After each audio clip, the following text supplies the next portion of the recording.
Hello friends, ഇന്ന് നമ്മൾ check ചെയ്യുന്നത് 12 മോഡ്യൂളിൻ്റെ മോഡുലാർ ടൈപ്പ് ലെഗ്രാൻഡിൻ്റെ മോഡലാണ് നമ്മളിന്ന് ചെക്ക് ചെയ്യുന്നത്. അതിൻ്റെ കണക്ഷൻസ് കാര്യങ്ങളാണ് നമ്മൾ കൊടുക്കുന്നത്.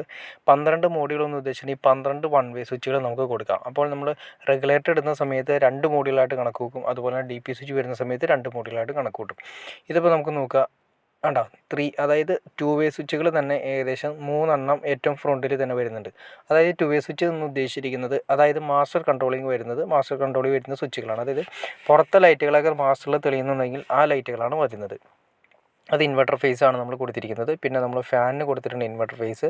പിന്നെ DP സ്വിച്ചിനും കൊടുത്തിട്ടുണ്ട്. ഈ DP സ്വിച്ച് നമ്മൾ കൊടുത്തിരിക്കുന്നത് TVക്ക് വേണ്ടിയിട്ടാണ്. TVയുടെ സെറ്റ് കംപ്ലീറ്റ് വർക്ക് ചെയ്യുന്നത് DP സ്വിച്ച് വഴിയാണ്. ആ ഇൻവെർട്ടർ സെക്ഷൻ നേരെ അതിലേക്ക് വരുന്നു. അതിനുശേഷം കൺട്രോൾ ചെയ്തിട്ടാണ് DP വഴി കൺട്രോൾ ചെയ്ത് TVയിലേക്ക് പോകുന്നു. പിന്നെ വരുന്ന മാസ്റ്ററിൻ്റെ കണക്ഷൻ ഉണ്ടോ, ആ നീല വയർ വരുന്നത് മാസ്റ്ററാണ് വരുന്നത്. റൂമുകളിൽ നിന്ന് മാസ്റ്റർ വലിച്ചിട്ട് അത് മൊത്തം DBയിൽ ലിങ്ക് ചെയ്തിട്ടാണ് വരുന്നത്. അതായത് സ്വിച്ച് ഓൺ ചെയ്യുന്ന സമയത്ത് അത്യാവശ്യമുള്ള സമയത്ത് നമ്മൾ മാസ്റ്റർ സ്വിച്ച് ഓൺ ചെയ്യുന്ന സമയത്ത് ഈ മാസ്റ്ററിൽ കൊടുത്തിരിക്കുന്ന ഈ 3 ലൈറ്റുകളും ഓട്ടോമാറ്റിക്കായിട്ട് വർക്ക് ചെയ്യും. പിന്നെ വരുന്ന സെക്ഷൻ കണ്ടോ, അത് മെയിൻ ഫേസ് ആണ് വന്നിരിക്കുന്നത്. സാധാ ഫേസ് ആണ്, നോർമൽ ഫേസ് വന്നിരിക്കുന്നത്. വൺ വേ സ്വിച്ചിൻ്റെ താഴെയാണ് നമ്മളെല്ലാം ലിങ്ക് ചെയ്ത് കൊടുത്തിരിക്കുന്നത്. ഇനി നമ്മൾ ആ വൺ വേ സ്വിച്ചിൻ്റെ മുകളിലായിട്ട് നമ്മൾ ലൈറ്റുകളുടെ ലീഡുകളാണ് കൊടുക്കുന്നത്. ലൈറ്റ് ഏതാണോ നമ്മൾ ആവശ്യമുള്ളത് അത് വേണമെങ്കിൽ നമുക്കത് കൊടുക്കാം. ഇനി വേണമെങ്കിൽ പ്ലഗ് വേണമെങ്കിൽ നമുക്ക് അതിൽ നിന്ന് ഒരു പ്ലഗ് നമുക്ക് കണക്ട് ചെയ്യാം.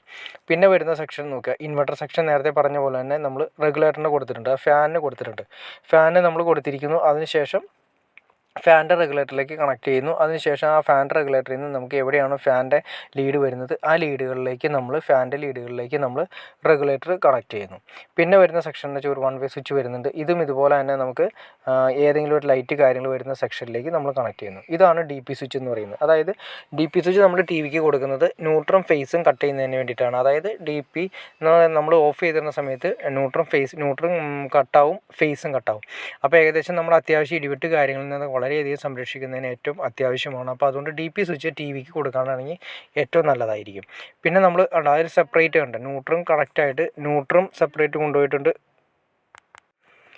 ഈ TVയുടെ ഏരിയ നമ്മൾ സെപ്പറേറ്റ് വരുന്നത്, അതായത് TVയുടെ മുകളിൽ നിന്നുള്ള LED TVയുടെ ബാക്ക് സൈഡ് പിന്നെ അതിൻ്റെ സെപ്പറേറ്റ് സ്വിച്ചുകളെല്ലാം തന്നെ നമ്മൾ കൺട്രോൾ ചെയ്യുന്നത് ഒറ്റ DP സ്വിച്ച് വെച്ചിട്ടാണ്. അതായത് സെറ്റ് ഓഫ് ബോക്സ് TV വരുന്നത്, ഹോം തിയേറ്റർ വരുന്നത്, ഇതെല്ലാം കൂടി ഒന്നിച്ചാണ് കൊടുക്കുന്നത്. അപ്പോൾ നമുക്ക് ഒറ്റയടിക്ക് തന്നെ ഒറ്റ സ്വിച്ചിൽ തന്നെ എല്ലാം നമുക്ക് ഓപ്പറേറ്റ് ചെയ്യുന്നതിന് വേണ്ടിയിട്ടാണ് ഒറ്റ DP സ്വിച്ച് കൊടുക്കുന്നത്. ഇനി നിങ്ങൾക്ക് സെപ്പറേറ്റ് വേണമെങ്കിൽ സെപ്പറേറ്റ് സ്വിച്ചുകൾ കൊടുക്കാം.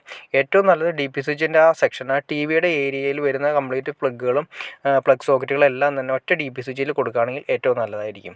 പിന്നെ നമ്മൾ നേരത്തെ പറഞ്ഞ പോലെ തന്നെ മാസ്റ്റർ കണക്ഷനെ കുറിച്ച് എന്തെങ്കിലും ഡൗട്ട്സ് ഉണ്ടെങ്കിൽ നിങ്ങൾക്ക് തീർച്ചയായിട്ടും ഞാനിതിന് മുന്നൊരു വീഡിയോ ചെയ്തിട്ടുണ്ട്. അതിൻ്റെ ഡിസ്ക്രിപ്ഷനിൽ ഞാൻ അതിൻ്റെ ലിങ്ക് കൊടുക്കാം. എങ്ങനെയാണ് മാസ്റ്റർ കണക്ഷൻ റൂമുകളിൽ നിന്ന് മാസ്റ്റർ കണക്ഷൻ ചെയ്തതിന് ശേഷം എങ്ങനെയാണ് ഈ മാസ്റ്റർ കണക്ഷൻ വഴി, അതായത് ആ വയർ വഴി എങ്ങനെയാണ് ഈ പറയുന്ന സ്ഥലങ്ങളിലേക്ക് എല്ലാം എത്തുന്നതെന്ന് കറക്റ്റായിട്ട് ഞാനൊരു വീഡിയോ ചെയ്തിട്ടുണ്ട്.